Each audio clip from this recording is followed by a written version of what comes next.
Kristen ini di dalam konsep Tuhannya sebenarnya Tuhan yang menciptakan atau manusia yang menciptakan, kan gitu. Apakah manusia diciptakan oleh Tuhan? Salam satu Tuhan.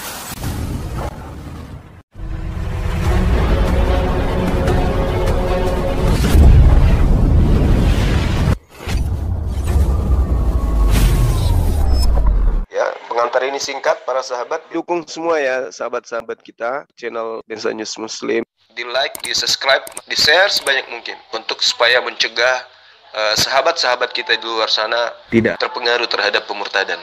Semoga Allah memberikan selalu sikap istiqamah. Salam satu Tuhan, Allahu Akbar. Tuhan itulah yang menjadi sebab dari seluruh sebab. Karena Tuhan yang menjadi sebab dari seluruh yang ada. Maka logika yang sehat akan mengatakan bahwa dia tidak mungkin diciptakan oleh sesuatu sebab. Bagaimana dengan Yesus? Itu dulu poin. Untuk mencari kebenaran. Titik dari apa yang kita persekusikan, apa yang kita diskusikan, apa yang kita ributkan. Bahwasanya di tengah-tengah kita ada Tuhan nuzul menjadi makhluk dan antri dia. Maka poin ini logikanya nggak akan sampai kalau kemudian kita mengatakan bahwa yang ikut antrian itu adalah Tuhan. Inilah yang saya kembalikan kepada saudara Ginting tadi, asumsi Ginting, bahwa jangan makan doktrin hingga muntah asumsi. Saya kembalikan bahasa Anda tuh. Jadi ketika Tuhan tidak menjadi sebab dari seluruh sebab, maka ketika itu dia tidak bisa lagi disebut sebagai Tuhan. Makanya di dalam Islam itu semua sandarannya harus kepada Dia. Hanya kepada Dia. Hanya kepada Dia dan oleh Dia. Kalau Dia tidak menjadi sebab dari seluruh sebab, maka ketika itu Dia tidak bisa lagi disebut sebagai Tuhan. Aku tidak bisa berbuat apa-apa dari diriku sendiri. Haram dituhankan. Dia bukan menjadi sebab dari penyebab. Dia bukan menjadi penyebab dari sebab. Dia bukan menjadi dari sebab akan adanya akibat. Begitu juga sebaliknya. Aku datang bukan atas kehendakku sendiri. Bukan Tuhan. Anda cuma ngantri kok. Jadi selemah-lemahnya akal, ketika kemudian orang yang ikut antrian dianggap sebagai sumber dari apa yang kita terima tadi. Nah inilah yang kemudian perlu kita bahas saudara-saudara sekalian. Apa sih Tuhan itu? Ketika saudara biasa mengambil data Yohanes 13:13. Dikatakan di sana, Rabbani we maran, guruku dan tuanku. Berubah kemudian makna guruku dan Tuhanku. Nah ini poin yang sebenarnya harus kita kaji lebih mendalam gitu. Apakah makhluk yang disucikan oleh umat Islam ini dan kemudian disembah oleh teman Kristen ini adalah bagian yang ikut ngantri di dalam susunan-susunan biologis manusia, silsilah keturunan Adam, atau dia adalah ending dari semua? Tapi kalau dikatakan dia adalah ending, dia adalah sebab sehingga semua itu ada, tapi terbantahkan sendiri. Yohanes 8:42, aku datang bukan atas kehendakku sendiri. Nah, itu logika pertama. Logika kedua, kita ambil motor. Motor aja, sederhanakan dulu motor. Motor itu ada komponen, ada mesin, ada jok, dan seterusnya. Ada knalpot. Kira-kira kalau kita dudukkan Yesus pada motor ini, dia sifatnya di mana? Knalpot kah? Bensinnya kah? Tempat duduknya kah, setirnya kah, kaca spion kah, atau dia hanya sekedar asap, atau bahkan sesuatu yang dilahirkan dari asap itu sendiri. Nah itu dia. Ya supaya kan diperintahkan nih, berakallah engkau, kasihilah Tuhanmu dengan akal. Nah, sementara yang saya uraikan semalam di kitab Amsal, jangan memperbodoh diri. Karena kebodohan itu adalah kejahilian, adalah keterpurukan. Orang yang selalu duduk di atas kebodohan adalah orang yang tidak berhikmat. Ya saya kira gitu untuk sementara saudara, untuk sekedar membuka cakrawala berpikir kita bahwa terlalu besar Tuhan itu untuk kita bahas, lalu kemudian yang kita sandingkan adalah makhluk. Cacat logika kita itu namanya. Dan sesuatu yang dihasilkan dari logika yang cacat, hasilnya pasti cacat. Saya kira begitu sebagai pengantar, silakan untuk ditanggapi. Kalau ada teman-teman Oten yang mau naik, silakan dinaikkan saja, silakan. Oke, terima kasih. Oke, mantap ya, panjang lebar. Tapi ada beberapa poin yang mungkin saya tangkap untuk sebagai perkataan panjang lebar Pak Juma tadi ya. Akal, ya. Kita memang harus menggunakan akal. Tetapi terkadang ada orang salah menggunakan akalnya. Ada untuk berbuat baik, ada berbuat jahat. Ada untuk menyesatkan, ada untuk meluruskan. Itu fungsi akal. Dan bukan setiap orang yang berakal itu pasti cerdas. Belum tentu. Ya, banyak orang yang berakal, tapi ketika dia tidak menggunakan akalnya, maka ya kecerdasan tidak akan tumbuh di dalam dirinya. Nah, kemudian begini lagi. Ketika kita membandingkan sesuatu yang bukan apple to apple, maka akan hasilnya ya cacat. Saya tertarik dengan HP tadi. HP adalah sebuah benda. Sebuah benda nyata, konkret. Kalau kita memberikan itu tentu ada urutan-urutannya, dan yang penerima terakhir tentu bukan pemberi awal. Gak mungkin kan? Walaupun bisa saja dilakukan seperti itu. Si A memberikan handphone kepada si B memberikan handphone kepada si C kepada si D. Kemudian si D bisa juga memberikan kembali kepada si A ketika si A itu datang ke urutan antrian berikutnya, bisa. Tapi saya tidak membahas seperti ini ya. Itu kan sebenarnya logikanya sangat sederhana ya, dan mudah dibantah. Bahwa HP bisa kita yang memberi, kita yang menerima kembali, bisa. Apabila kita memasuki antrian-antrian tersebut. Kemudian ini bicara tentang ajaran. Ajaran itu bisa saja disampaikan orang, diterima orang, disampaikan. Tetapi yang awal mengajarkan itu juga bisa suatu waktu menyampaikan. Tidak ada masalah dalam ini. Sebenarnya sederhana. Ini ketika saya menggunakan akal secara sederhana. Terjawab ya sebenarnya ya. Jadi saya heran ketika ini tidak mungkin seperti itu. Kemungkinan-kemungkinan itu bisa. Apalagi berhubungan dengan Tuhan. Bagi Tuhan tiada yang mustahil. Lalu adakah yang mengatakan ketika dia berkata bagi Tuhan tiada yang mustahil, lalu ada yang mustahil bagi Tuhan. Bagaimana mungkin ini bisa disamakan gitu loh. Makanya oke lah. Saya terima kasih ya Pak Juma mengatakan bahwa kita harus berakal. Ya kita semua berakal. Tapi bagaimana kita menggunakan akal itu secara sederhana dan cerdas serta kritis, itu berpulang kepada niat masing-masing. Jadi Yesus Kristus, konsep ketuhanan Kristus sangat jelas, Trinitas ya. Ini mungkin yang banyak tidak dipahami orang. Trinitas itu artinya apa sih? Penjelasannya bagaimana sih? Ya, jadi Trinitas itu adalah satu konsep keimanan Kristen tentang Tuhan, keesaan Tuhan itu gitu. Makanya saya jelaskan. Tetapi ketika Sang Logos itu inkarnasi, ini ada orang yang tidak bisa melihat sampai jauh ke dalam. Sehingga dia berhenti pada jasad raga yang digunakan Yesus itu selama dia beraktivitas melaksanakan fungsinya di dunia ini. Sebenarnya bahasa manusianya sederhana seperti itu. Saya rasa saya nggak perlu panjang lebar lah. Saya rasa apa yang Pak Juma sampaikan saya rasa sudah saya tangkap ya. Terima kasih. Oke, baik, mohon izin yang lain. Jadi gini, Bung. Orang berakal dan orang berotak itu beda.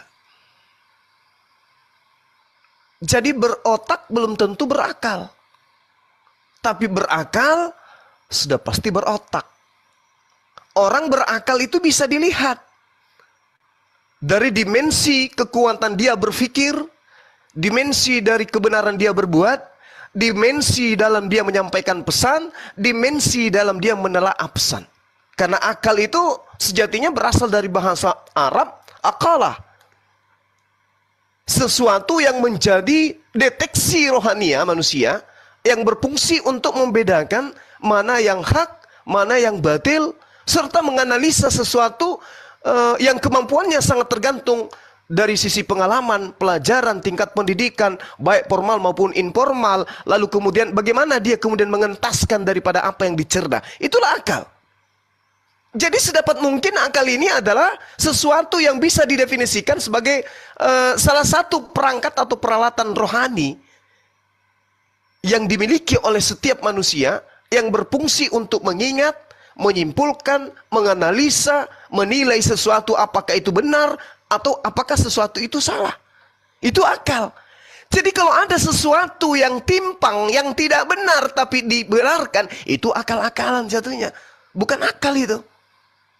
Jadi bedakan antara berakal dengan berotak. Jadi kalau saya mendefinisikan atau mengatur sebuah alur cerita, bagaimana sebuah HP, jangan HP-nya yang dibahas. Yang dibahas ini adalah makhluk yang ngantri nerima benda, yang mana benda itu diterima dari sodoran dari belakang, lalu kemudian dia lemparkan ke depan, yang di depan lemparkan ke depan, yang di depan lemparkan ke depan, sampai seterusnya. Tengok ke belakang, gak mungkin tidak ada ujungnya. Gak mungkin itu berkesinambungan terus menerus, tidak ada akhir. Pasti ada akhirnya, pasti ada endingnya sebagai start pertama. Dan ada finishnya ketika kemudian kehidupan di dunia ini berakhir. Siapa yang mengawali? Dialah yang disebut Tuhan. Di mana Tuhan Anda berada? Bergelut di dalam lingkaran silsilah penyampai HP tersebut. Tuhankah dia? Kalau akal mati, ya bisa saja dituhankan. Kalau akal berfungsi, nggak mungkin dituhankan. Itu poinnya. Maka kemudian yang diutamakan di sini untuk menuhankan orang yang ikut barisan di dalam menyampaikan HP tersebut, ya harus dengan doktrin dan dogma. Nggak boleh tidak. Jadi kita harus membedakan berotak dan berakal. Itu dulu poin penting yang harus dipahami. Lalu kemudian saudara, ketika kita melihat konsep yang Anda jabarkan di dalam kehidupan keberagamaan sebagai rutinitas ritual, keagamaan, baik itu secara kelompok ataupun secara pribadi, saya tidak menemukan poin akal di situ. Akal-akalan yes. Kenapa? Pertama, Tuhan yang Anda sembah itu ikut terpatrit di dalam lingkaran penyampai HP. Dia penyampai firman. Dia makhluk. Diawali dengan ngedennya ibunya. Ibunya pun mengawali daripada revolusi dirinya sebagai makhluk biasa menjadi manusia, wanita yang suci, manusia yang luar biasa. Karena dia melahirkan sosok utusan Tuhan. Itu diawali dengan firman yang dia terima. Pada bulan ke-6. Siapa yang datang kepada yang memberitakan? Engkau akan hamil. Berarti dia masuk dalam lingkaran penyampai HP tadi. Bukan awal. Itu pentingnya akal dalam beragama. Jadi agama yang tidak selaras dengan akal, itu cacat namanya. Nah, sehingga kemudian saya mengajak, kita ini yang menciptakan Tuhan kita, atau Tuhan kita yang menciptakan kita. Ini poin dulu. Karena yang saya temukan secara histori, Yesus tadinya bukan Tuhan. Tetapi kemudian berdasarkan konsili, dia menjadi Tuhan. Itu poin pertama. Kemudian yang kedua, berdasarkan legitimasi dari orang Farisi, tadinya dia hidup menjadi manusia, mati kemudian dihidupkan kembali untuk menjadi Tuhan. Poin dua. Yang beratnya ketika dia ngantri sebagai pengantar HP, kemudian dianggap sebagai dialah pembuat HP itu. Itu celakanya. Makanya saya katakan, afala ta'qilun. Sementara kami umat Islam itu diterangkan wala'allahum yatafakkarun. Penyampai-penyampai HP ketika dia datang membawa berita, tujuan agar kita kemudian berpikir. Oke, sudah. Udah Pak Juma. Silakan, saudaraku, silakan. Oke, terima kasih ya. Dari awal sudah saya katakan ya, pemberi awal HP itu bisa menjadi penerima akhir. Bisa, contohnya saya memberi HP kepada si A memberi kepada si B memberi kepada si C memberi kepada si D, dan seterusnya sampai ke si Z. Lalu ketika si Z mau memberi, saya hadir di depannya. Masuk saya dalam antrian. Tetapi sebenarnya saya yang memberi HP itu pertama. Itu logika sederhana loh. Masalah itu aja nggak bisa dipahami. Bisa. Kemudian begini, saya juga ingin berbicara tentang ajaran. Ketika ajaran itu saya sampaikan kepada si A, si B, terus si C, si D, Suatu waktu saya menyampaikan kembali kan tidak salah. Karena saya yang awal dan saya yang akhir. Ini di mana penempatannya? Berarti ketika Tuhan mengawali, pasti dia yang mengakhiri. Karena dia sendiri berkata, aku yang awal dan aku yang terkemudian. Tetapi kalau ada Tuhan yang tidak bisa mengakhiri, ini yang harus dipertanyakan. Ini Tuhan beneran atau tidak? Jadi clear ya. Ketika Yesus berkata, aku yang awal dan akhir, ya dalam ajaran dialah yang awal dan dialah yang akhir. Dia yang menyampaikan awal dan juga dia menampaikan akhir. Makanya Yesus berkata bahwa setelah aku akan banyak nabi-nabi palsu yang menggunakan namaku. Itu konsep kekristenan gitu loh. Jadi marilah kita gunakan akal itu sederhana ya. Makanya saya bilang saya heran, saya sudah bisa menjelaskan. HP itu bisa saya memberikan pertama. Saya bisa juga membuat saya menerima yang terakhir. Nah, jadi akal-akal. Tadi Pak Juma mengatakan bahwa akal bisa dilihat melalui ini. Yang dilihat itu bukan akalnya, Pak. Itu hasil daripada akal. Jadi terbalik. Akal itu tidak bisa dilihat, otak itu yang bisa dilihat melalui komputer. Otak sekarang bisa dilihat. Kita bisa melihat otak kita melalui peralatan canggih seperti komputer atau apalah namanya ya. Tapi akal kita nggak bisa kita lihat. Jadi jangan terbalik, Pak. Bapak mengatakan bahwa akal bisa dilihat melalui ini dan itu. Yang dilihat itu bukan akalnya, Pak. Itu hasil daripada akal itu. Nah, jadi di sinilah makanya saya bilang benar ya. Makanya marilah kita gunakan pola pikir kita itu ya sedikit apalah agak maju ke depan lah. Supaya nanti kita bisa menjelaskan sesuatu. Akhirnya orang lain tuh mengerti. Saya rasa singkatnya gitu aja lah, Pak. Terima kasih. Iya, mohon izin yang lain sebelum diambil alih ya. Jadi gini saudara, kita memahami apa yang disebut hukum kausalitas. Sebab akibat. Keyakinan bahwa Tuhan tidak diciptakan itu jelas selaras dengan hukum-hukum akal sehat. Jadi bukan atas pijakan akal-akalan gitu. Ketika kemudian data yang saya sajikan Anda menimpali, oh yang tadi pada awalnya kemudian loncat pada akhirnya ke depan untuk menerima HP. Itu logika cacat, Bang. Kenapa? Pada saat dia menerima HP, kedudukannya dia di situ sebagai penerima.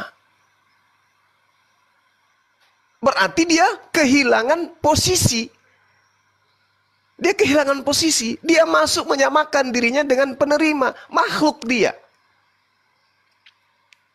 Sementara setiap akibat pasti memiliki sebab. Sekali lagi saya katakan. Setiap akibat pasti memiliki sebab. Disebabkan karena kebalikan daripada hal ini. Bukan setiap sesuatu adalah berasal daripada akibat. Atau setiap akibat pasti keberadaannya disebabkan oleh suatu sebab. Untuk itulah kemudian akal kita disetting. Tuhan itu bukan akibat. Maka tidak ada ruang bagi kita untuk mencari sebab di balik keberadaan Tuhan. Oh, dikarenakan HP ini kemudian sudah tidak ada lagi manusia di depannya. Maka Tuhan harus menjadi manusia sebagai penerima HP. Waduh, payah itu. Tuhan itu bukan akibat. Tuhan itu adalah sebab. Sebab oleh karena Tuhan ingin dikenal, dia mencipta. Bukan oleh karena supaya dia dikenal, dia ciptakan dirinya. Nggak bisa. Bukan kayak gitu polanya. Keyakinan bahwa Tuhan tidak diciptakan, itu sekali lagi saya katakan, selaras dengan hukum-hukum akal yang kita punya. Oleh karena itulah kemudian ketika Anda sudah percaya bahwa Tuhan itu tidak diciptakan, ya Anda harus percaya bahwa silsilah sebab akibat itu berakhir dengan Tuhan yang menjadi sebab dari seluruh sebab. Oleh karena apa? Yang ikut berbaris tadi sifatnya fana, hilang. Mengalami kepunahan, mengalami ketiadaan. Nah, oleh karena itulah kemudian ketika Anda mendudukkan yang adalah nabi, yang ada rasul kemudian untuk ikut barisan dalam menerima HP, Susah itu. Susah untuk diterima oleh akal. Jadi kalau Anda mengatakan akal sudah bisa dideteksi, otak sudah bisa, dari dulu otak itu bisa dideteksi. Dari masa purbakala otak itu sudah bisa dideteksi oleh manusia. Mereka mengoperasi otak mereka dengan membuka tempurung kelapa dengan pahat. Bisa dilihat otaknya. Tapi akal ini yang tidak bisa dilihat. Apa yang ingin saya sajikan? Endingnya apa yang ingin saya uraikan?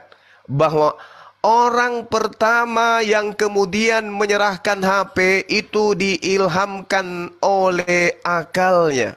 Akal ini berasal dari dimensi yang tak terlihat. Dimensi yang kemudian tidak bisa ternoda oleh kefanahan, oleh sesuatu yang tidak suci. Makanya di dalam kitab saudara, kalau di Islam kan jelas tuh, subhanahu wa ta'ala. Kalau di kitab saudara dalam 1 Korintus 4:18, sebab kami tidak memperhatikan yang kelihatan, melainkan yang tak kelihatan. Karena yang kelihatan adalah sementara, sedangkan yang tidak kelihatan adalah kekal. Boleh Anda lihat di dalam Mazmur 121 nomor 4. Apa yang dikatakan di sana? Sesungguhnya penjaga Israel itu tidak tidur dan tidak terlelap. Bagaimana dengan orang yang ikut di barisan pembawa HP tadi? Tidur, terlelap, kelaparan, ketakutan, was-was, dan seterusnya? Yes. Berarti dia bukan penjaga Israel. Ya, ini hanya logika sederhana untuk menemukan kita yang menciptakan Tuhan atau Tuhan yang menciptakan kita. Demikian sebentar, silakan. Oke, terima kasih ya. Ketika Pak Juma sudah mengatakan bahwa akal tidak bisa dilihat. Walaupun awalnya dia mengatakan bahwa akal bisa dilihat. Oke, terima kasih. Nah, kemudian begini. Makanya saya heran. Keheranan saya adalah ketika konsep ketuhanan Kristen yang saya pahami, yang kami pahami.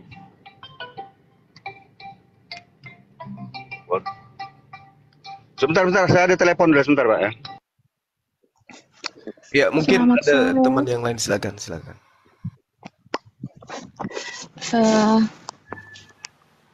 Bang Suma, aku boleh bertanya? Iya, silakan. Halo? Iya, Halo. silakan. Ini saya minta pendapatnya Bang Suma tentang Tritunggal. Iya. Gimana? Menjelaskan Tritunggal? Menurut pandangan Mbak agamanya apa? Mbak agamanya apa? Kristen. Oh, Kristen. Kebalik, Mbak. Kebalik. Seharusnya yang nanya Bang Juma nih. Enggak, saya penasaran pandangannya Bang Suma tentang Tritunggal.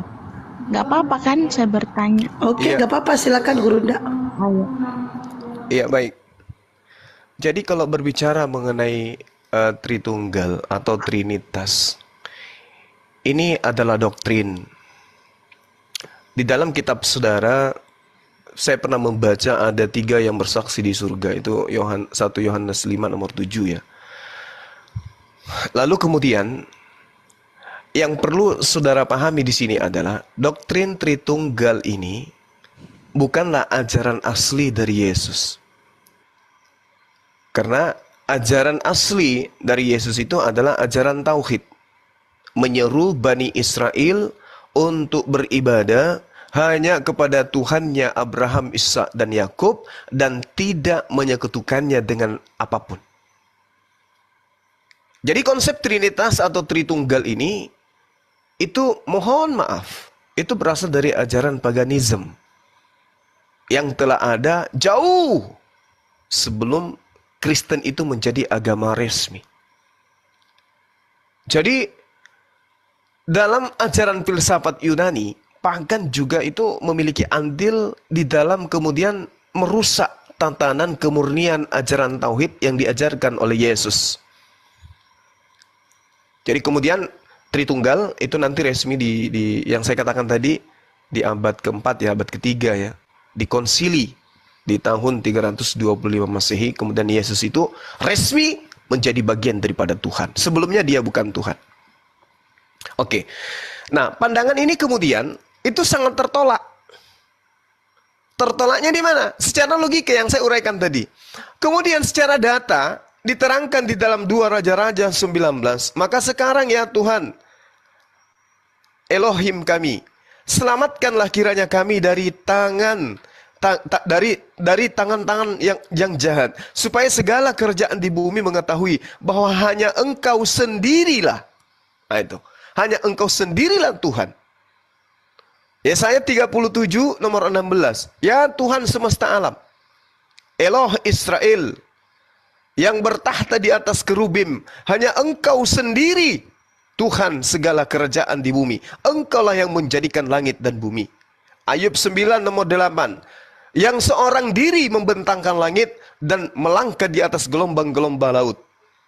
Mazmur 72:18. Terpujilah Tuhan Elohim Israel, yang melakukan perbuatan yang ajaib seorang diri. Mazmur 136 nomor 4. Kepada Dia yang seorang diri melakukan keajaiban-keajaiban besar, bahwasanya untuk selama-lamanya kasih setianya. Terakhir, Yesaya 44:24. Beginilah firman Tuhan penembusmu, yang membentuk engkau sejak dari rahim kandungan ibumu. Akulah Tuhan yang menjadikan segala sesuatu, yang seorang diri membentangkan langit dan yang menghamparkan bumi. Siapakah yang mendampingi aku? Seorang diri. Mari kita lihat pengakuan Yesus. Baru kita masuk ke inti Tritunggal. Di dalam kitab saudara, jelas sekali Yohanes 8. Apa yang dikatakan oleh Yesus? Kamu menghakimi menurut ukuran manusia. Aku Yesus tidak menghakimi seorang pun. Dan jikalaupun aku Yesus menghakimi, maka penghakimanku itu benar. Sebab aku Yesus tidak seorang diri. Nah ini sudah ada terkontaminasi nih. Tuhan itu seorang diri. Berdiri sendiri. Begitu datang utusannya ke atas muka bumi, utusannya mengajarkan, aku tidak seorang diri. Aku bersama dengan Bapa yang mengutus aku. Kalau tidak seorang diri, berarti lebih dari satu. Tetapi aku bersama dengan Bapa yang mengutus aku. Nah, Yesus tegaskan di data 17 di Yohanes 8. Dan dalam kitab Tauratmu ada tertulis bahwa kesaksian 2 orang adalah sah. Yesus mengatakan 2 orang. 2 orang yang Yesus katakan. Aku tidak seorang diri, tetapi aku berdua. Data selanjutnya dia katakan, akulah yang bersaksi tentang diriku dan juga Bapa yang bersaksi, yang mengutus aku bersaksi tentang aku. Ada berapa di sana? 2.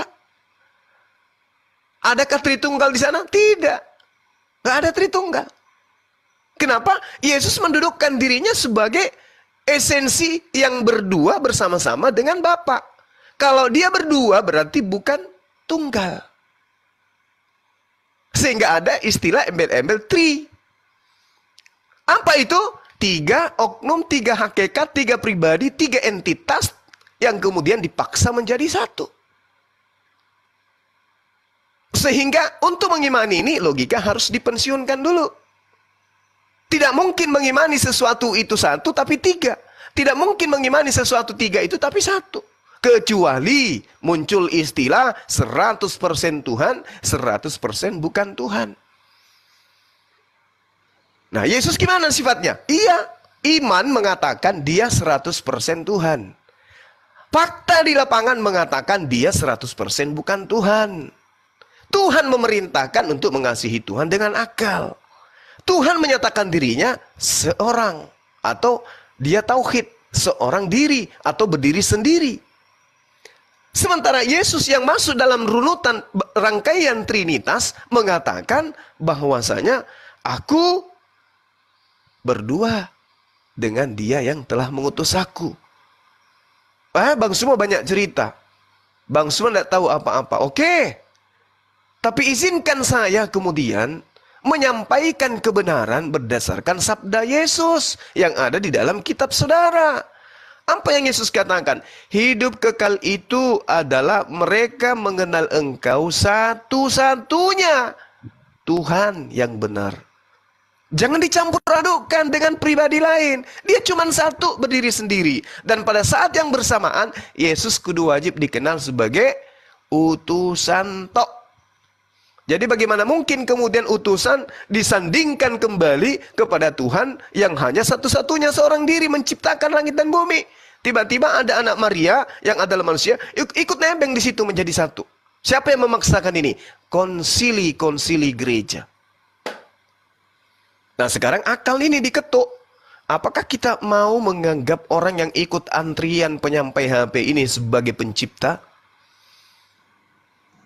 Atau konsep ini adalah konsep yang batil, konsep yang keliru, konsep yang zalim. Kenapa?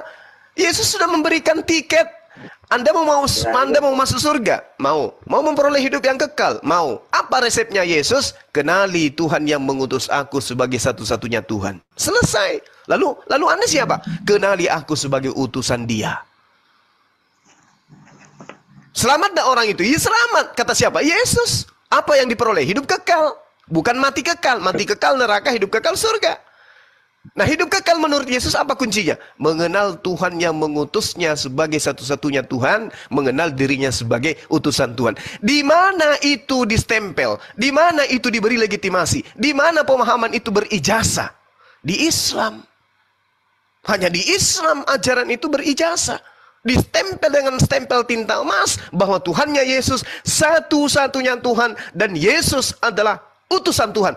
Titik, tidak ada koma, tidak ada seterusnya, tidak ada. Titik. Itu aja. Nah, tapi kalau saudara mengimani sebagai Kristen, dia adalah Tuhan dalam inkarnasi, dia datang sebagai ini, itu namanya iman. Kita hargai. Kita hargai, silakan dengan iman saudara. Tidak ada paksaan. Tetapi ingat, di dalam Amsal kitabnya orang Yahudi mengatakan, jangan menjawab orang bebal menurut kebodohannya supaya jangan engkau sendiri menjadi sama dengan dia. Jawablah orang bebal menurut kebodohannya supaya jangan ia menganggap dirinya bijak atau pintar. Jadi itu jelas tuh. Itu hikmat yang diajarkan kemudian oleh Salomo harus kemudian menjadi patrit di dalam kehidupan kita. Apalagi Kristen. Kristen itu harus berhikmat. Kenapa? Yesus itu datang mengajarkan hikmat Injil. Makanya Tuhan mengatakan di dalam Amsal dikatakan Amsal 18:13, jikalau seseorang memberi jawab sebelum mendengar, itulah kebodohan dan kelemahannya. Jadi harus mendengarkan dulu. Jangan seketika kemudian memberikan sebuah jawaban tanpa mendengar. Nah, sama. Adakah kita mendengarkan ucapan Yesus bahwa sembahlah akulah Tuhan, tidak ada Tuhan selain aku maha mendengar, aku maha melihat. Adakah? Tidak ada. Kenapa lantas kemudian kita memahami bahwa dia itu seperti itu? Sementara Amsal mengatakan, jikalau seseorang memberi jawaban sebelum mendengarkan, itulah kebodohan dan kecelaannya. Berarti itu adalah celaan, itu adalah kebodohan. Mengimani sesuatu yang tidak pernah didengar dengan kupingnya dari ucapan Yesus, itulah kebodohan. Menurut Amsal. Saya kira gitu, saudari. Mudah-mudahan apa yang saya sampaikan ini ada faedah. Mungkin ada tambahan atau sanggahan, waktu dan tempat, silakan. Oke, boleh saya tanggapi, Hot? Ini bentar dulu Bang Giting. Ini saya tahu nih kupu-kupu di namanya. Silakan Bang kupu-kupu. Itu pencerahannya dikasih Bang Juma. Bagaimana tanggapan Anda, Mbak? Oke, iya saya paham tadi penjelasannya. Alasan saya kenapa bertanya seperti ini bukan karena saya tidak tahu isi kitab saya, bukan seperti itu.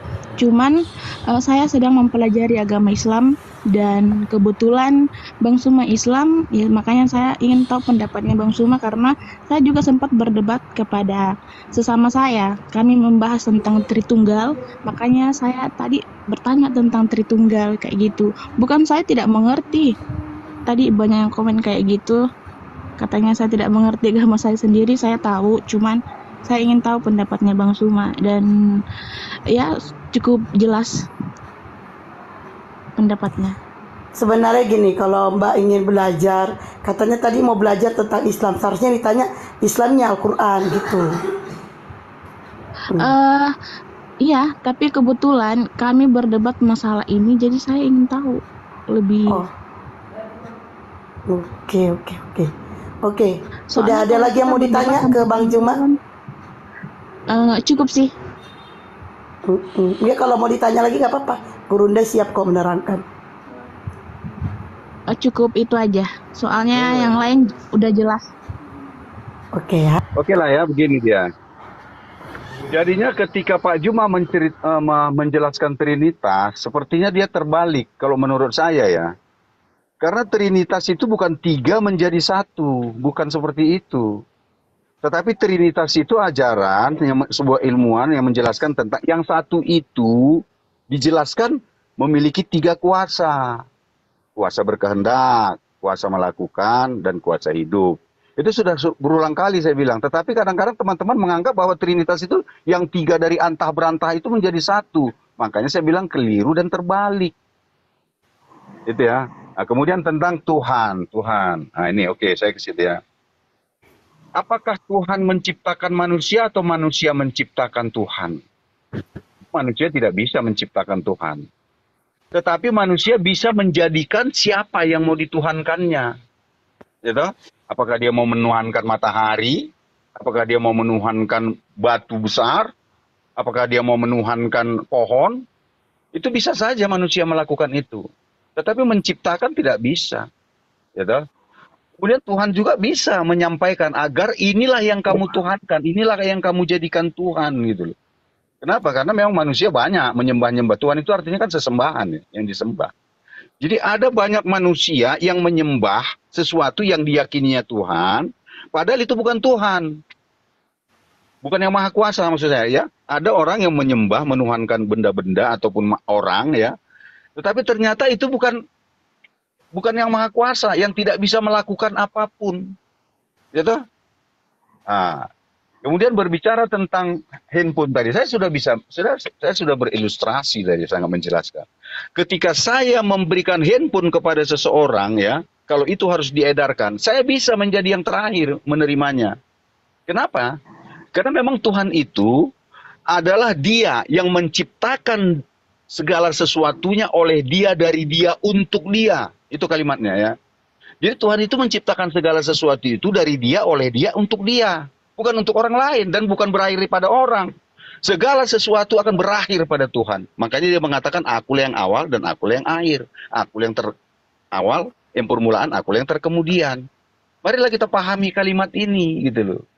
Berbicara tentang Yesus ya. Makanya saya bilang, kalau berbicara tentang Yesus kita jangan berbicara tentang jasad yang terlihat.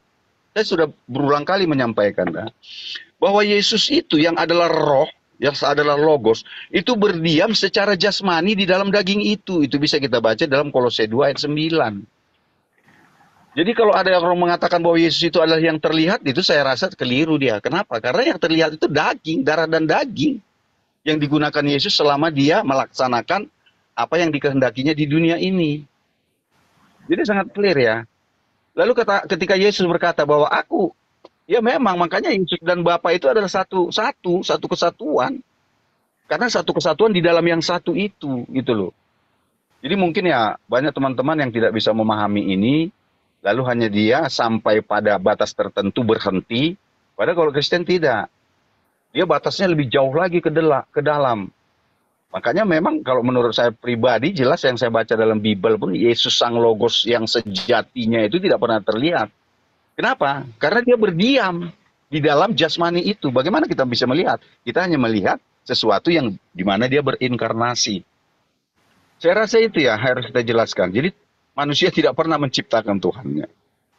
Tetapi Tuhan bisa menjadi manusia, menggunakan segala sesuatu yang diciptakan Tuhan. Tentu dia berkuasa. Kita saja yang tidak boleh ya. Tidak boleh sembarangan menggunakan sesuatu itu ya. Karena bukan kita yang menciptakan. Kalau Tuhan boleh-boleh lah. Orang dia yang menciptakan kok. Dia mau menggunakan pohon, mau menggunakan kayu, mau menggunakan segala sesuatunya. Nggak ada masalah, saudara. Itu logika yang sederhana saya rasa. Tetapi logika yang mampu berpikir lebih jauh, nah ini akan berhenti di situ. Berhenti. Pada saat dia tidak bisa lagi berpikir, dia akan berhenti. Tapi puji Tuhan ya, kami umat-umat Kristen tidak bisa pernah berhenti. Tidak pernah berhenti dalam satu kasus. Kami bisa mendalaminya sejauh ya. Kami bisa mendalaminya sejauh apa yang telah Tuhan nyatakan di hadapan manusia. Makanya itu datang ke dunia itu menyatakan, inilah aku, Tuhan yang sebenar. Tetapi itu memang ya tidak memaksa-paksa ya. Yesus memang tidak pernah berkata, akulah Tuhan, sembahlah aku ya. Atau dia berkata, aku bukan Tuhan, jangan sembah aku. Nggak ada kalimat seperti itu. Tetapi kitalah yang sampaikan Pak Juma tadi yang punya akal, pikiran, logika, dan kecerdasan itu. Mencerna sebuah peristiwa dengan benar. Memahaminya sampai mendalam. Memang ya kalau kita tidak bisa percaya, sebenarnya permasalahan di Kristen ini apa? Ada orang yang tidak mampu memahami Sang Logos itu apa sih sebenarnya? Yang berdiam di dalam jasmani itu apa sih sebenarnya? Ini yang apa ya? Sehingga kadang-kadang memang bahasa manusia banyak ya digunakan untuk kita supaya bisa paham. Gitu. Aku dan Bapa adalah satu. Aku tidak dapat berbuat apa-apa dari diriku sendiri. Itu kan bahasa manusia. Tetapi bahasa Tuhan bahwa Bapa, Putra, dan Roh Kudus adalah satu. Saya rasa itu sekian. Terima kasih. Lanjut. Mohon izin teman-teman. Terima kasih Bung. Kembali saya ingin mengatakan begini. Di dalam kitab Amsal 17:12, lebih baik berjumpa dengan beruang betina yang kehilangan anak daripada berjumpa dengan orang bebal dengan kebodohannya. Jikalau seseorang memberi jawaban sebelum mendengarkan, itulah kebodohan dan itulah kecelaannya. Kebodohan menyesatkan orang, lalu gusarlah hatinya terhadap Tuhan. Jadi kebodohan itu memang menyesatkan. Al-Quran juga menguraikan itu. Kalau Anda mengatakan seperti narasi yang Anda bangun barusan, itulah cerminan Anda yang menciptakan Tuhan Anda. Karena oknum yang datang dengan predikat kelemahan yang dia punya, Anda tidak bisa telaah kelemahan-kelemahan itu. Anda sembunyikan kelemahan itu dengan mengatakan, itu kan sisi kemanusiaannya. Memang pencipta langit dan bumi ini ada sisi kemanusiaan. Ketika dia seorang diri kemudian menciptakan alam semesta ini, dia punya sisi kemanusiaan rupanya. Tidak. Tidak. Berarti sisi kemanusiaan ini adalah sisi yang kemudian ditempelkan pada dirinya oleh siapa? Oleh Kristen. Sisi kemanusiaannya, manusia, jasad, kelemahan, tidak mampu melakukan apapun. Sisi ketuhanan, rohnya katanya. Mari kita uji. Di dalam 1 Yohanes 4 nomor 18 diterangkan begini. Di dalam kasih tidak ada ketakutan. Kasih yang sempurna melenyapkan ketakutan. Sebab ketakutan mengandung hukuman. Dan barang siapa takut, ia tidak sempurna di dalam kasih. 2 Timotius 1 nomor 7. Sebab Tuhan memberikan kepada kita bukan roh ketakutan, melainkan roh yang membangkitkan kekuatan, kasih, dan juga membangkitkan ketertiban. Itu poin. Nah, kita lihat Yesus. Lukas 22 nomor 44. Yesus sangat ketakutan dan makin bersungguh-sungguh berdoa. Peluhnya menjadi seperti titik-titik darah yang bertetesan ke tanah. Markus 14:33. Dan Yesus membawa Petrus, Yakobus, dan juga Yohanes, serta ia sangat ketakutan dan sangat gentar. Roh apa yang ada dalam diri Yesus ini? Oh tidak, itu yang takut manusianya. Bung, tadi di awal saya katakan akal harus menjadi filter nomor wahid. Ingat kebodohan tentang Amsal? Bagaimana mungkin kemudian jasad tanpa roh bisa takut? Saya belum pernah mendengarkan ada berita gini. Telah terjadi kebakaran di pasar sentral kota Makassar. Ditemukan ada 4 mayat melarikan diri. Itu nggak mungkin, Bung. Kenapa? Karena mayat ini sudah tidak punya roh. Sehingga mayat ini tidak takut kepada api. Mau bakar-bakar aja, mau habis-habis saja, mau hangus-hangus saja. Tulang mau jadi debu silangan aja. Kenapa? Pada dirinya sudah tidak ada roh. Ada perang dunia. Terjadi beberapa mayat melarikan diri oleh karena takut terkena bencana, musibah, bom, dan gak ada itu, Bung. Jadi yang takut itu adalah dimensi roh dipersenjatai dengan jasad.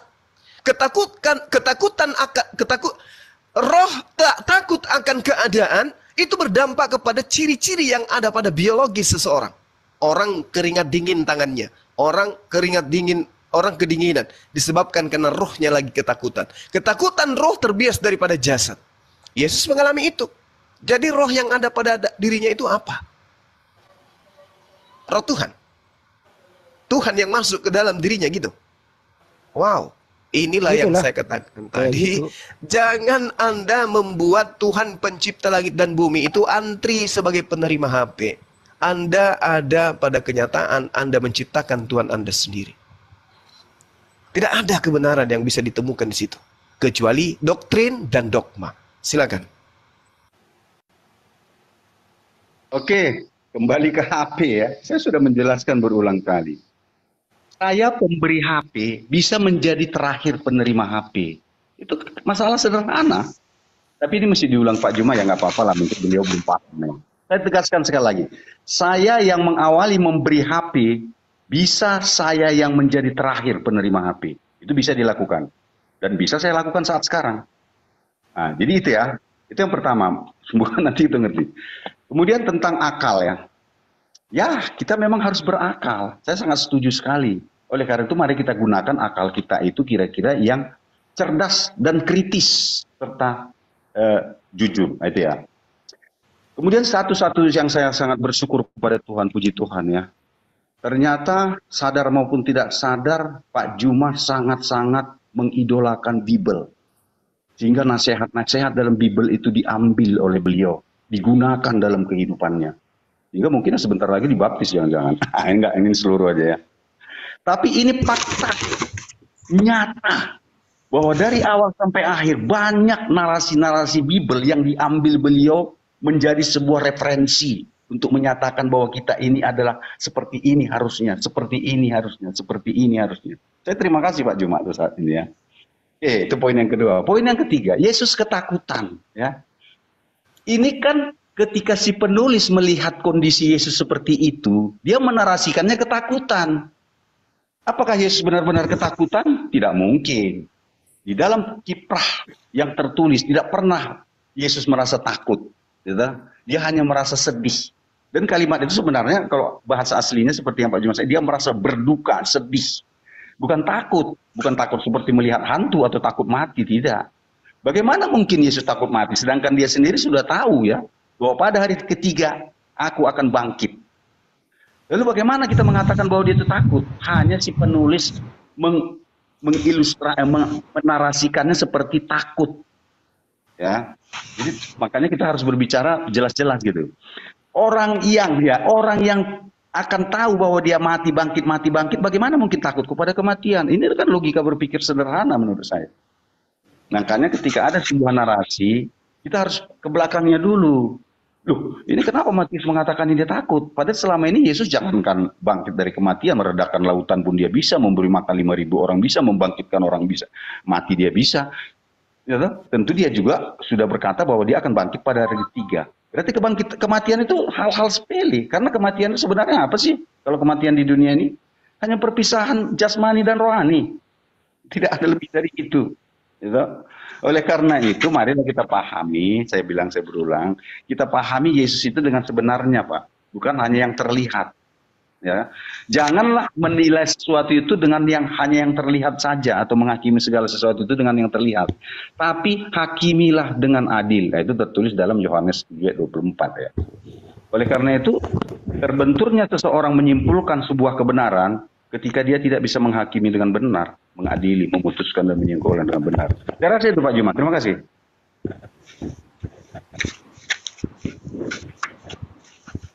Oke, baik. Terima kasih Bung atas sanggahan saudara. Yang pertama, saya menggunakan data dari kitab saudara. Betul. Karena kalau saya menggunakan data Al-Quran, maka manalah mungkin Anda percaya? Gak mungkin Anda percaya kan? Nah, sementara ketika saya memberikan data dari kitab saudara, harusnya yang menyadarkan Anda itu kitab saudara untuk memahami setiap poin yang saya jabarkan. Yang menyatakan ini seorang muslim yang digunakan adalah kitab saya, tapi kenapa justru muslim ini yang memahami, muslim ini yang mengamalkan, saya sendiri tidak? Kan gitu poinnya. Bagaimana kemudian Allah menyatakan, wahai Nabi Muhammad SAW, wahai ahli kitab, kami telah mengutus Rasul kami kepadamu untuk menjelaskan kepadamu sebagian dari kitab yang kalian sembunyikan. Sebagian dari isi kitab yang kalian sembunyikan. Nah ini juga diuraikan oleh Al-Quran. Tentang kebodohan, tentang orang-orang yang jahil, tentang Tuhan, tentang akal, tentang semua yang kita uraikan tadi. Nah sekarang Anda mencoba menarasikan apa yang saya berikan analogi di awal. Anda mengatakan Tuhan itu bisa, dia datang untuk menerima HP tadi. Wow. Tuhan itu pemberi, Bung. Tuhan itu bukan penerima. Al-Quran menerangkan, Bismillahirrahmanirrahim, Innallaha huwa razzaku zul quwwatil matin. Sungguh Allah dialah pemberi dari semua yang dibutuhkan oleh makhluk yang mempunyai kekuatan lagi sangat kokoh. Ini yang diterangkan Al-Quran. Jadi kalau ini saya katakan kepada saudara, Anda mau terima? Tidak mungkin. Dasarnya Allah sudah ditolak kok. Tapi masalahnya sekarang adalah ketika kitab yang Anda gunakan sendiri menyatakan bahwa Tuhan itu maha pemberi, bukan maha penerima. Barisan terakhir adalah Tuhan Anda yang menerima HP, gitu maksudnya. Subhanallah. Summa na'udzubillah. Di dalam kitabnya orang Yahudi, Bung, Yeremia 23 nomor 24. Sekiranya ada seseorang menyembunyikan diri dalam tempat persembunyian, masakan aku Tuhan tidak melihat dia? Demikianlah firman Tuhan. Tidakkah aku memenuhi langit dan bumi? Demikianlah firman Tuhan. Jadi untuk apa dia menerima? Sebagai makhluk dia juga menerima, disuapin, dinetein. Untuk apa Tuhan kayak begini? Inilah yang saya katakan, Tuhan Anda ciptakan sendiri. Sementara Tuhan mengatakan dalam kitabnya orang Yahudi, Yesaya 55 nomor 11, demikianlah firmanku yang keluar dari mulutku. Firmanku tidak akan kembali kepadaku dengan sia-sia, tetapi ia akan melaksanakan apa yang ku kehendaki dan akan berhasil dalam apa yang kusuruhkan kepadanya. Firmanku, perkataanku. Jangan Anda makna Yesus. Yesus terlontar keluar dari mulut, jangan. Firman, kehendak Allah. Di dalam Mazmur 33 nomor 9, sebab Tuhan berfirman, maka semuanya jadi. Dia memberi perintah, maka semuanya ada. Masakan yang hakikat yang kayak begini, kemudian dia menciptakan dirinya menjadi manusia, lalu kemudian duduk paling depan untuk menerima HP. Na'udzubillah, summa na'udzubillah. Inilah yang saya katakan, Bung, Anda mencoba menciptakan Tuhan Anda sendiri. Di mana hakikat, di mana esensi, di mana pribadi daripada Tuhan yang Anda jadikan Tuhan itu. Hakikatnya, pribadinya adalah ciptaan Tuhan itu sendiri. Ya, Anda akan ada pada posisi itu. Bahwa Andalah yang menciptakan anak Maria menjadi Tuhan. Silakan. Terima kasih. Jadi sebenarnya apa yang disampaikan Pak Juma itu sudah clear sebenarnya ya. Kalau Pak Juma mengatakan bahwa saya tidak percaya kepada Al-Quran, itu keliru. Saya percaya.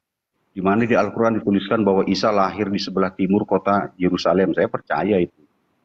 Isa bisa menciptakan burung dari tanah liat atas izin Allah. Saya percaya itu. Dan itu segala sesuatu yang saya percaya itu bukan merujuk kepada Yesus itu loh. Makanya jangan bilang saya tidak percaya Al-Quran. Walaupun mungkin ya keimanan saya hanya sekedar percaya. Bukan sampai tahap keimanan sepenuhnya gitu ya. Tapi saya percaya informasi yang disampaikan oleh Al-Quran. Kemudian kitab yang disembunyikan. Kalau Pak Juma mengatakan kitab yang disembunyikan, bagaimana bentuknya, apa isinya?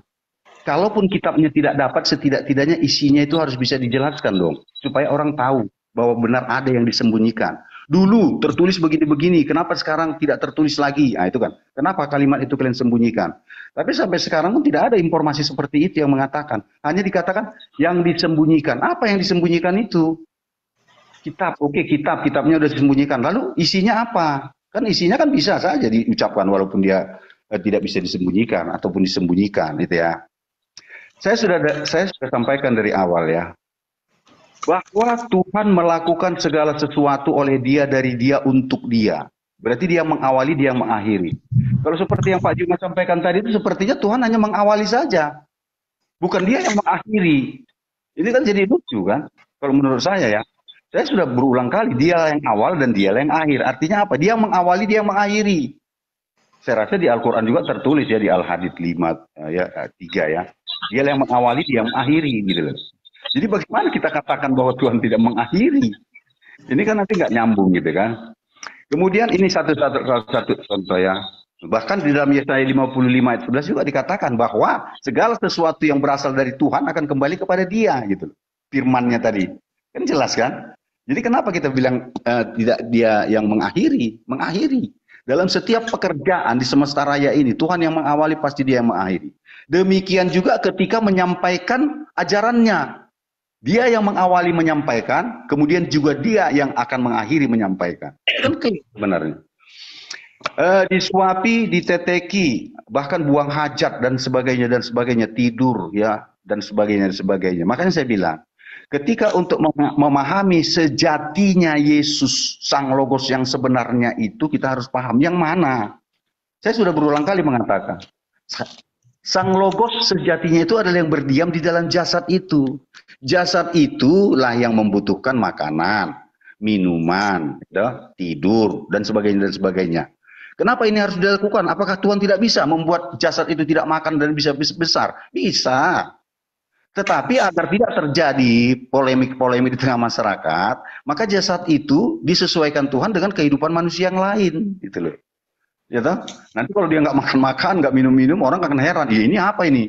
Kok bisa besar nggak makan, nggak minum? Orang akan nanti akhirnya apa? Mereka akan menuhankan jasad itu. Makanya Yesus yang membuat daging itu ya tetap makan, tetap menyusu, tetap buang hajat, supaya orang jangan menuhankan itu, yang buang hajat itu, yang makan itu, tetapi yang berdiam di dalam jasad itu. Saya rasa penjelasan saya seperti itu Pak Juma, supaya kita nanti ya tolonglah memahami Yesus ini harus jelas gitu. Jangan samakan jasad itu adalah Yesus itu sendiri, bukan. Walaupun manusia karena dia di dalam kehidupan manusia ya memanggil jasad itu juga dengan sebutan Yesus gitu loh. Tetapi sesungguhnya mereka ingin memanggil sesuatu yang berada di dalam jasad itu. Saya rasa gitu Pak Juma. Ya, mohon izin yang lain. Jadi disinilah ya saya katakan logika Anda itu perlu dibenahi. Mohon maaf ini, Bung.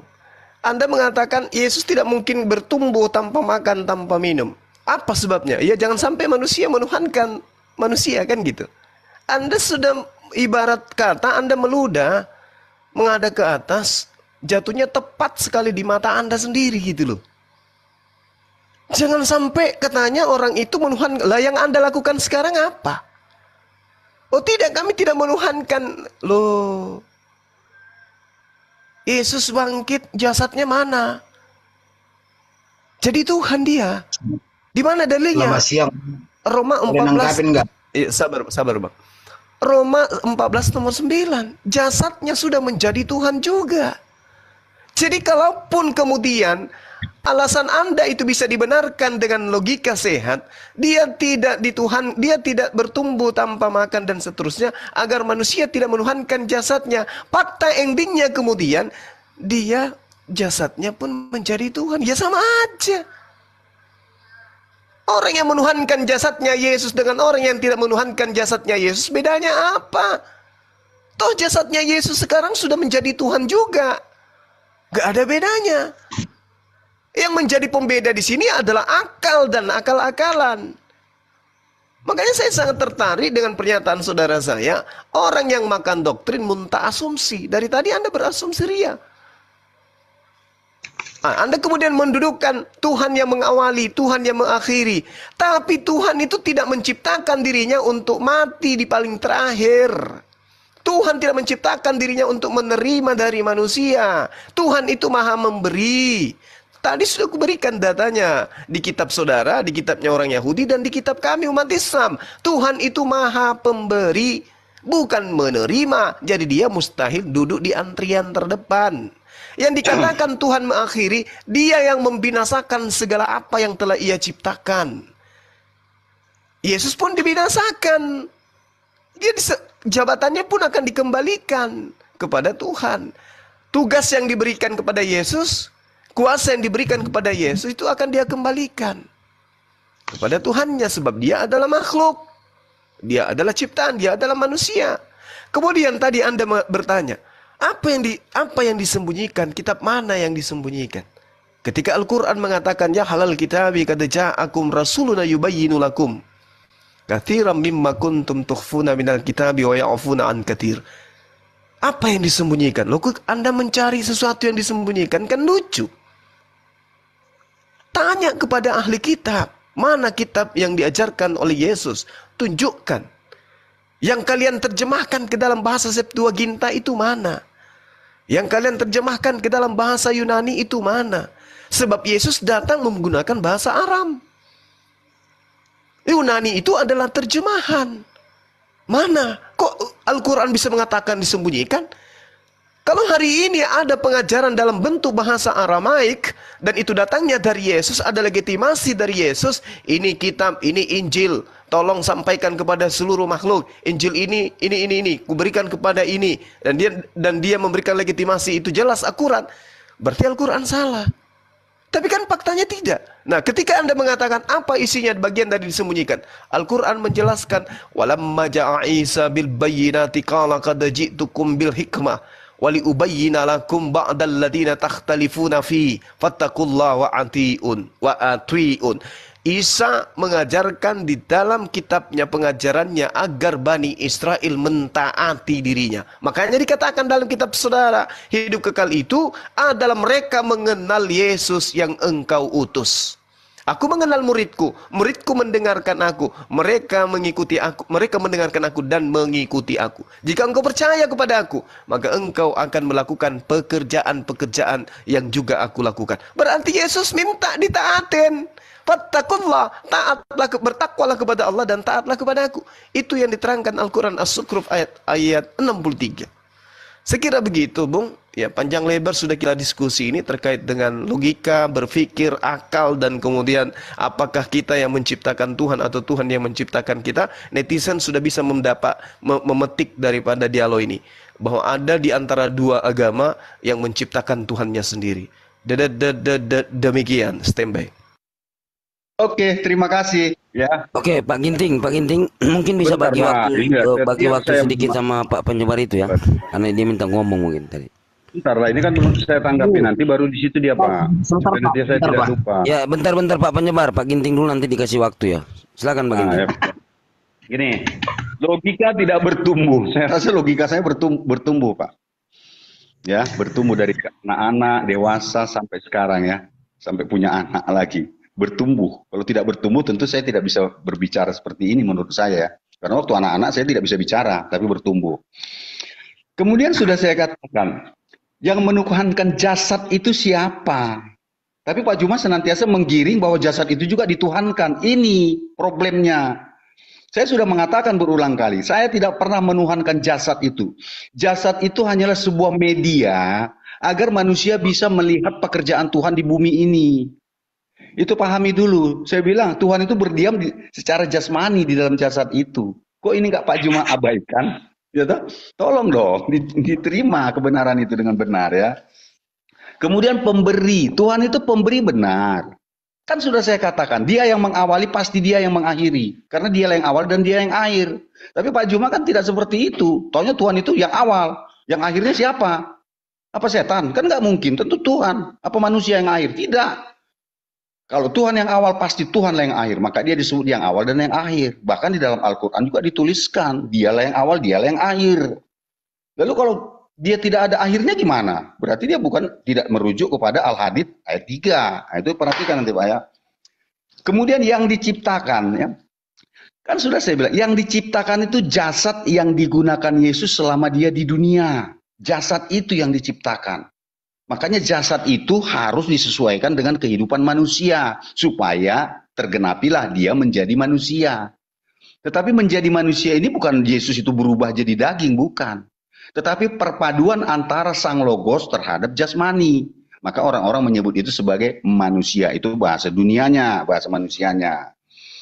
Kemudian ya, yang disembunyikan dari kitab ya kan sudah jelas. Oke, kitabnya disembunyikan, isinya gimana? Contoh. Apa isinya? Apa ajarannya yang disembunyikan itu? Ya, tolonglah jangan dia yang menyembunyikan tahu-tahu menuduh orang yang menyembunyikan. Dari awal kekristenan sudah meyakini bahwa Yesus itu adalah Tuhan. Bahkan murid-muridnya juga mengakui. Thomas sendiri juga mengakui bahwa dia Tuhan. Bahkan orang-orang yang menyembah dia juga tahu bahwa dia itu Tuhan. Gitu?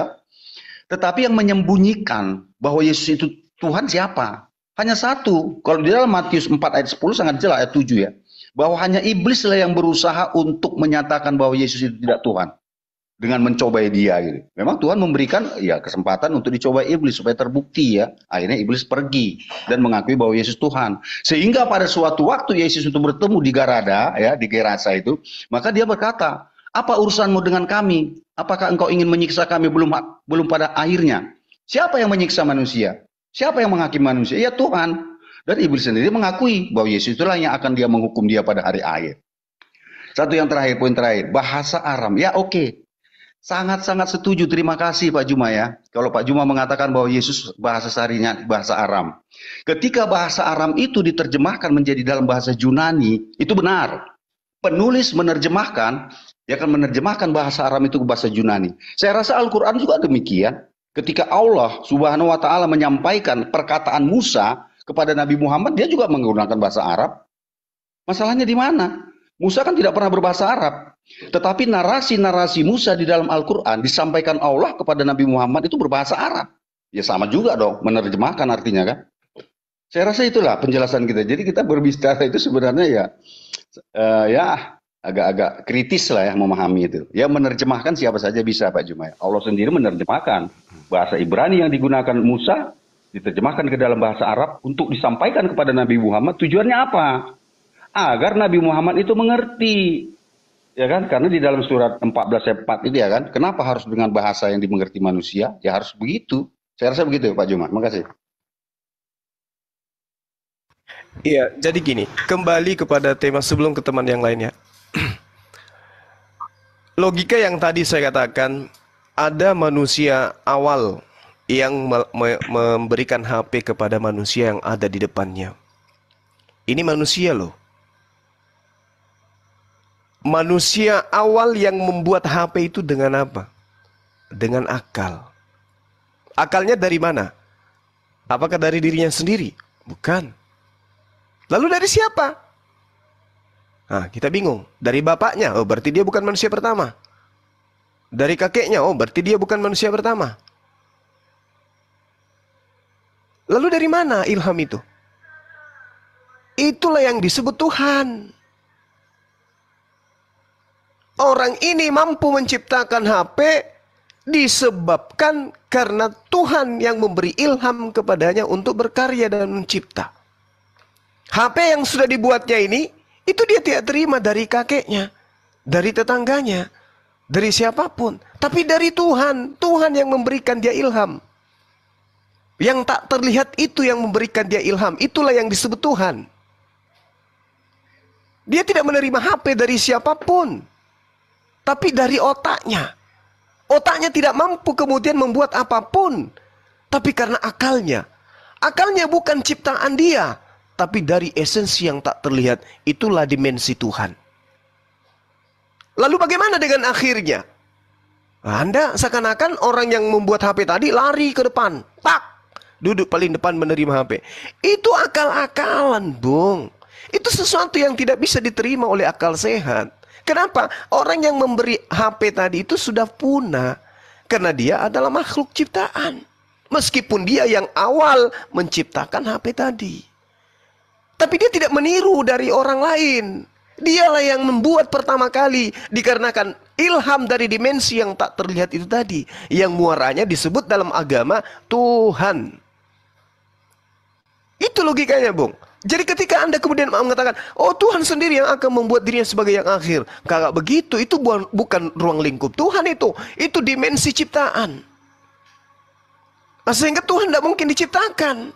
Tetapi Anda lah satu-satunya agama yang hari ini berdialog dengan kita yang menciptakan Tuhannya. Dengan berbagai propaganda akal yang cacat mengatakan Tuhan lari ke barisan antrian paling depan sebagai akhir. Bukan kayak gitu. Yang disebut Allah itu maha akhir. Dia mengakhiri semua kehidupan yang ada. Tinggal dia hakikat sendiri yang hidup selama-lamanya. Nah sekarang ruang lingkupnya Tuhan Anda masuk nggak dalam barisan yang dipunahkan itu? Masuk. Nah, kemudian yang menarik di sini adalah ketika saudara mengatakan jasad Yesus itulah ciptaan. Anda sebenarnya sudah gulung tikar di situ. Tuhan Anda adalah Yesus yang bukan manusia. Sisi kemanusiaan Yesus yang adalah jasad itu adalah ciptaan. Dengan kata lain, ini dengan kerangka berpikir, dengarkan. Dengan kata lain, anak Maria kerasukan Tuhan. Jasad manusia Yesus kerasukan Tuhan. Anda mau lari kemana untuk mengelak dari pernyataan saudara? Jasad Yesus adalah ciptaan. Tuhan masuk kepada dimensi ciptaannya. Ini ajaran apa? Menurut saudara? Ada manusia yang kerasukan Tuhan. Ini ajaran apa nih? Sai Baba. Itu makanya aku bilang bahwa Anda, teman-teman Kristen ini nggak jauh beda dari ajaran paganisme, karena memang asalnya dari sana. Ada manusia ciptaan, makhluk ciptaan memiliki dimensi ketuhanan disebabkan karena kerasukan Tuhan. Na'udzubillah. Nah, pernyataan ini kemudian boleh kita analisa lebih jauh. Apakah manusia yang ciptaan tadi mati terkubur? Tidak, bangkit dia. Makanya Islam, logika Islam, kitab sucinya umat Islam, bahkan logika yang Yesus susun sebagai kerangka pengajaran kepada muridnya Bani Israel, tidak ada itu Tuhan bangkit. Tak ada itu kemudian sembahan bangkit dari kematian. Jasad tadi ciptaan, kemudian dia mati. Menurut pendiri agama saudara, di dalam Roma 14:9, sebab untuk itulah Yesus telah mati dan hidup kembali, supaya Yesus menjadi Tuhan. Berarti jasad yang tadi bukan Tuhan, begitu dia mengalami posisi mayat, bangkit dari mati, menjadi Tuhan. Nah sekarang kalau Anda ditanya, Yesus sekarang terangkat ke langit, konon ada di surga. Dia sebagai manusia atau sebagai Tuhan? Oh, dia sebagai manusia dan juga dia sebagai Tuhan. Gulung tikar. Berarti lepaskan sudah kendali bahwa Anda itu adalah pengajaran satu Tuhan. Tuhan Anda untuk sementara ini dua. Satu manusia, satu Tuhan, satu gaib. Kecuali Anda ingin mengatakan, Yesus sekarang di langit dalam rupa manusia, duduk di kehadirat Tuhan yang Maha Pencipta, maka saya katakan Anda Muslim. Itu imannya umat Islam. Nabi Isa terangkat menjadi manusia tok di atas sana tuh. Bukan menjadi Tuhan. Nah, kalau seperti ini, kendali Anda mau kemana? Menjadi Islam kah? Atau tetap menjadi akal-akalan seperti yang Anda uraikan? Ingat Bung, saya salut Anda sudah mengakui jasad Yesus itu adalah ciptaan. Poin ini yang sebenarnya saya cari. Sampai kapan logika sederhana saudara-saudara Kristen saya yang saya sayangi ini mau dengan jujur mengakui jasadnya Yesus adalah ciptaan Tuhan, sehingga ketika dia dijadikan sebagai Tuhan, pondasi yang saya katakan, Kristen menciptakan manusia menjadi Tuhan, atau tidak diciptakan menjadi Tuhan, tetapi Yesus tetap sekarang adalah manusia yang adalah ciptaan Tuhan. Demikian. Boleh nanggapin Bang Juma. Terima kasih sebentar Pak, 2 menit aja, 3 menit ya. Pak Juma dari pemberi Hafiz sekarang melompat ke pencipta HP. Lompat ya. Berarti artinya analogi pemberi HP itu sudah terbantahkan ya, sehingga dia berpindah ke pencipta HP. Tapi nggak apa-apa lah, memang biasa ya. Oke. Tuhan diciptakan. Kan sudah saya bilang, Tuhan tidak pernah diciptakan. Kita berbicara tentang daging jasad itu yang diciptakan, itulah yang punah. Ya kan? Lalu katanya kerasukan Tuhan. Saya kadang-kadang gimana? Kita begini maksudnya Pak Juma ya. Kita harus bisa membedakan mana inkarnasi, mana kerasukan. Kerasukan adalah satu makhluk yang sudah hidup dimasuki oleh roh lain, itu kerasukan. Tapi inkarnasi itu bukan kerasukan. Ya kan, daging itu belum ada apa-apanya di dalam, tidak ada roh di dalamnya. Dia belum hidup. Makanya disebut inkarnasi. Tapi kalau daging itu sudah hidup, sudah punya roh yang hidup, lalu masuk lagi roh yang lain, itu namanya kerasukan. Oleh karena itu saya sangat berharap besok ke depannya kita tolonglah hati-hati dengan kata-kata yang kita gunakan. Masa kerasukan dengan inkarnasi disamakan? Nanti kan jadi apalah ya. Dia.